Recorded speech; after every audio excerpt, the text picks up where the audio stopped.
আচমকা ইডির অভিযান ঘিরে কম্পন শুরু হয়েছে তিপ্রামথার অন্দরে।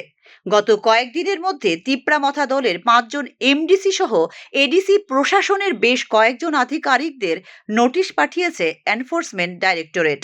নোটিশ পেয়ে রীতিমতো ঘুম উবে গেছে এডিসির আধিকারিক ও এমডিসিদের।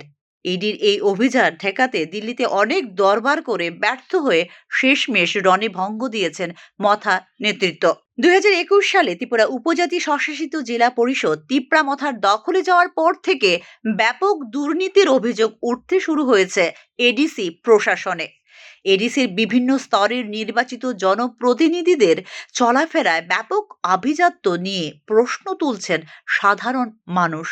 এডিসি এলাকায় দীর্ঘদিন ধরে চরম আর্থিক সংকট চললেও আভিজাত্য এবং বিলাসিতা গ্রাস করেছে তিপ্রামথা দলের নেতাদের, যা নিয়ে ক্ষোভ রয়েছে সাধারণ উপজাতিদের একাংশের মধ্যে। তবে সব মিলিয়ে কার্যকরী পদক্ষেপ নিলে বহু দুর্নীতির কিনারা করার সুযোগ থাকলেও শেষ পর্যন্ত ইডির ভূমিকা কি হবে তা নিয়েও কিন্তু সংশয় রয়েছে রাজনৈতিক বিশ্লেষকদের একাংশের।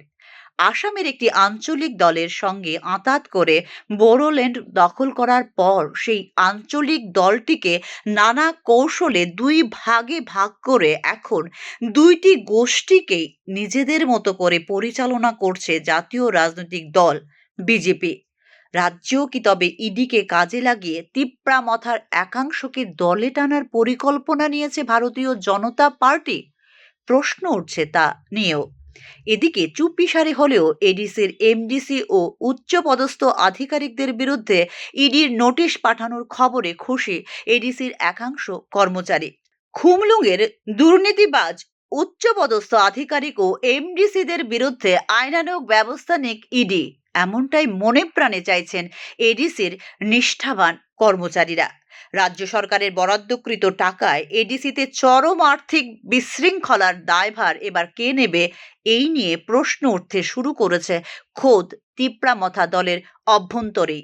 এদিকে চোখের সামনে মথার রাজনৈতিক সংকট নিয়েও চিন্তার ভাঁজ দেখা দিয়েছে মথা নেতৃত্ব, এমনকি দলের সুপ্রিমো প্রদ্যোৎ কিশোর দেববর্মনের কপালে। সার্বিক পরিস্থিতিতে উভয় সংকটের সম্মুখীন হয়ে কি ধরনের পদক্ষেপ নেবে তিপ্রামথা তা নিয়ে চলছে জোর জল্পনা।